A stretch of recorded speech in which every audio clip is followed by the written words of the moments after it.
to see how she's treated by the ladies. Oh, if it goes terribly, she might change her mind and be done again. How she's treated by the ladies will be a big factor in her decision. First of all, no one really cares. The show will go on with or without you, Splits Richards. Love you, but it just will. I mean, we've gone on without Bethany. And second of all, just to be very clear, the ladies aren't going to treat you well, darling. So just be ready for that. Why is this going off? What the fuck is this? Why are people reaching out to me? So anyway, no one's going to treat you well, Kyle, and you're not leaving Beverly Hills Housewives, okay? I think there's going to be no cast changes. That's that. There's rumors that Ryan Serhant and his wife were experiencing difficulties, and he hasn't posted about her lately. There is headed for divorce. Ryan has said that that is not the truth. They are actually filming season 2 of Owning Manhattan. I liked Owning Manhattan. I like Ryan. I gotta tell you, I like Selling the City better. It's all about Jay Chan for me. And Steve Gold, gotta stick with my Steve Gold. I don't know. Brandi speaking up again, Brandi Glanville. I wish her the luck. It's such a problem, Brandi. You wish her such good luck, and then she just sticks her foot in her mouth. Well, she's been speaking a lot again that she feels manipulated by Andy. I don't know. Old news. I don't think we really care, right? It's like it's over. We're never going to see that episode of Girls Trip, which I mean, I'm sorry. Camille and Alex McCord, I don't give a fuck about Vicky Gumbelson. I really don't. I'll be really honest with you. I don't give a fuck about Vicky Gumbelson. But watching that season with Alex McCord and Camille Grammer would have been great.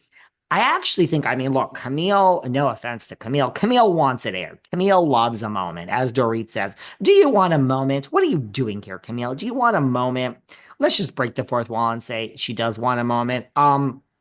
So she's upset. But this Alex McCord, let me explain to you. Alex don't want nothing to do with the housewives. Nothing. So for Alex, what a win-win. You can't turn down that $250,000, right, Alex? So you're living over there in Australia. You have a great life with Francois and Johan.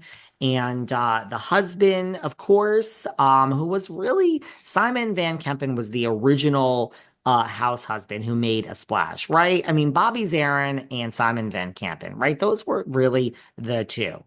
But she couldn't turn down the money, so she goes, and then she doesn't really want to be on Housewives. Well, what a brilliant Alex must be thrilled that it's never going to see the light of day. Anyway, Brandi, so we don't care about you and Andy, and you're manipulated by Andy, and Andy's a misogynist. He manipulates everyone, blah, blah, blah. We get it. But she's now speaking out, and I gotta, excuse me, I'm losing my voice. I gotta disagree with a lot of these things. She says that PK's text to Kyle was calculated because he really doesn't want Dorit on the show, which makes no sense that it's calculated because he doesn't want Dorit on the show. I don't even understand that logic, Brandi. I like Brandi. I guess what is she trying to say? I mean, I don't think she's trying to say this, but I guess that logic kind of makes sense because you want Dorit to have as little money as possible, so she can't really hire the best counsel when you guys divorce. I mean, they are going to divorce. It's inevitable. But regardless of that, I think it's the opposite. I think this is the mother of your children, and the money is $1 million a year is not coming from you. It's no sweat off your back. Why not let her have as much money as possible so your kids can have as much money as possible? That's what I think. So I disagree with Brandi that PK doesn't want Dorit on the show. I think the exact opposite. I think he's thrilled, like, let her go make some money because I ain't supporting her. By the way, can I just make it very clear that this 10-year rule, like not to be misogynistic, works both ways. So, I mean, if Dorit makes $1 million a year and they're getting divorced after 10 years in California, maybe she's the big breadwinner and maybe PK could say, I want some of your earnings. So trust me, Brandi, he wants her on the show. I mean, the woman could make more than the man. It's 2025, right? So just FYI, I disagree with that, Brandi.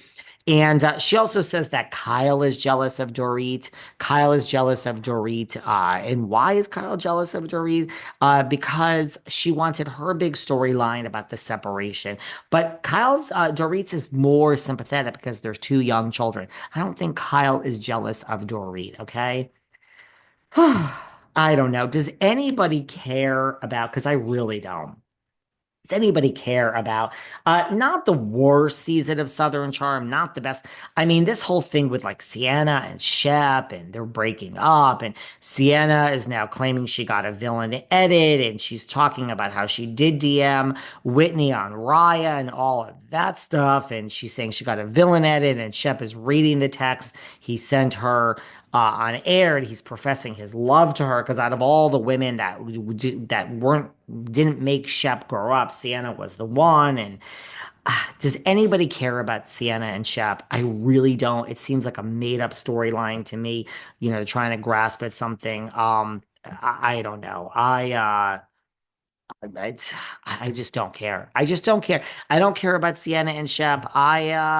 I don't know. Southern Charm might have run its course for me. I am really liking Summer House. I'm loving this showdown that happened this past week between Sierra and Wes. The showdown at I'm getting my weeks all mixed up. The showdown between Sierra and Wes at the dinner table, and Kyle is really making me laugh. Where he's like listening and he's like, well, selfishly, I'd like this all to happen right in front of me. This is great. I love when Carla and Lindsay spoke, and Lindsay is just so unbothered and that she calls Kyle out and she's like, I love how you're pretending to do something with the DJ crap, Kyle, and you're listening to everything. So Summer House is good for me. Southern Charm, I'm a little bored. Um, Interesting stuff. I have a lot more to say about Beverly Hills, but we've run out of time. Just a quick hit, fun episode tomorrow. We have a good week planned, and thank you guys for everything and anything you we have a lot to say this week. I got a lot that we did not get to. So liking Beverly Hills, little bored. I understand why people say it's boring, and I guess I give them a pass because they're uber rich, which I guess at some point isn't going to be a pass anymore. I'm getting a little bored of Beverly Hills. I still like it the best out of all the franchises. But I don't know. Maybe I like Salt Lake the best. I loved Salt Lake. Anyway, I'm rambling. Potomac tonight, we reissued a chat blast from the past with Giselle this morning. Miss Bryant, I have mixed thoughts on that. Take a listen to that. I give some thoughts on that at the beginning. Thanks for listening today, guys. Have a great Sunday. It's fucking freezing as all fuck in New York City. So, for those of you not in the Northeast, hope it is warm where you are. And I'm actually going out to dinner tonight to this place, Don Angie, which is like really great. And I've never been, but it's great because everyone says it is. And the signature dish is the lasagna and the Caesar salad. So I got to get the lasagna. I would walk there, but it's so cold out. So I'm not going to be able to walk. I'm probably going to take the subway, which seems these days like you're taking your life into your hands. Love you all. Have a great Sunday.